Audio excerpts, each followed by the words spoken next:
So I decided to split my review of The Mandalorian Chapter 16 into several parts.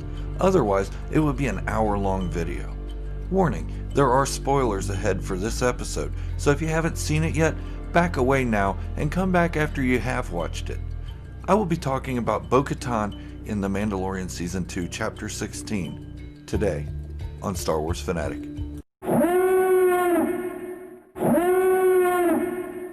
If you're new to the channel or haven't done so already, please hit the subscribe button. I'm almost to 1,000 subscribers.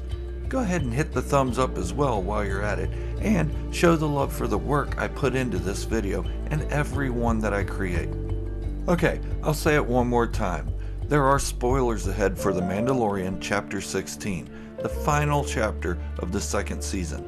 This is your last chance to back out. With that out of the way, let's roll into it. Earlier I mentioned doing reviews of this chapter in several parts. This is due to the fact that there is so much going on in this episode that I want everyone to be able to pick the parts they enjoy without being stuck watching an hour-long video. Lately, I've been stuck on this Mandalorian kick. Okay, Boba Fett kick. And this time, I will be focusing on the bar scene with Mando, Boba Fett, Bo-Katan Kryze, and Casca Reeves. Mostly, the interaction between Bo-Katan and Boba Fett. I'm going to break down the dialogue in parts and give my analysis of each part, then an overall analysis of the conversation. And without further ado, I bid you adieu.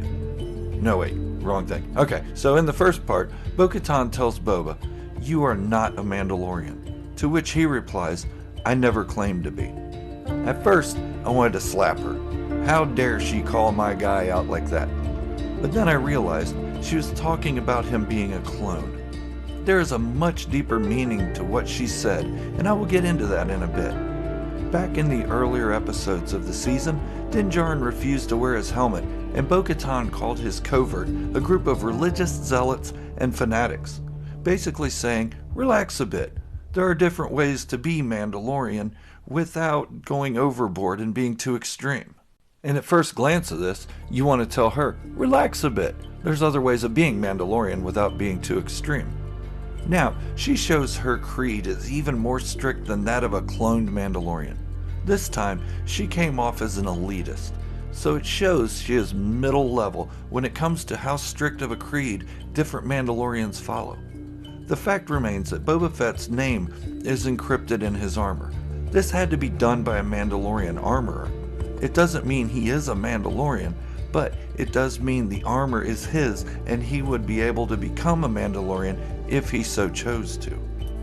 But his response was priceless, cold and calculated.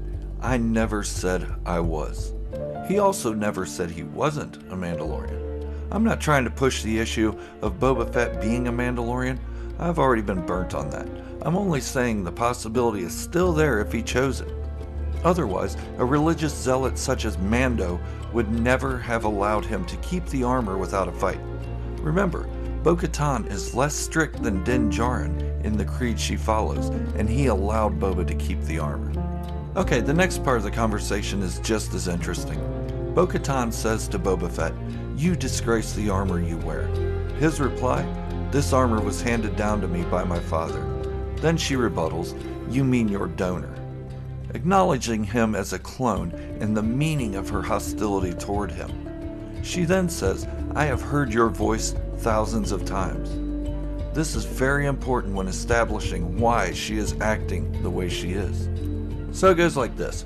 Bo-Katan's last interaction with clones was bittersweet. The beginning was well enough. She enlisted the help of Ahsoka Tano to rid Mandalore of Maul during the Clone Wars, who ruled Mandalorian people at the time. Ahsoka then turned to Obi-Wan Kenobi and Anakin Skywalker to get Republic backing. She was given a branch of Anakin's clones. During the siege of Mandalore, the clones did their job well, just as Jango Fett promised they would. They captured Maul and most of the Death Watch leadership. However, during the siege, many Mandalorians were killed, and when the siege was over, the clones didn't leave. They became an occupying force, which then turned into an imperial rule after Order 66. So when Bo-Katan talks down to Boba Fett, It comes from a place of anger at the Republic and the Empire for what the clones had started on her home world, which ultimately ended in the near extinction of the Mandalorian people, its culture, and their planet. Boba Fett was a clone, and Bo-Katan would not accept him into her culture, and her attitude didn't fully come from a place of elitist purity on her part. It came from a place of pain. The clones were the beginning of the end of Mandalore, and to her, Boba Fett was one of them. She is of a middle to high level religious creed follower, but that wasn't the entirety of her reaction. She didn't like clones, but she also didn't like outsiders in the Mandalorian ranks due to her hatred of Maul. There is a bit more to this scene, but these are the key elements of the conversation.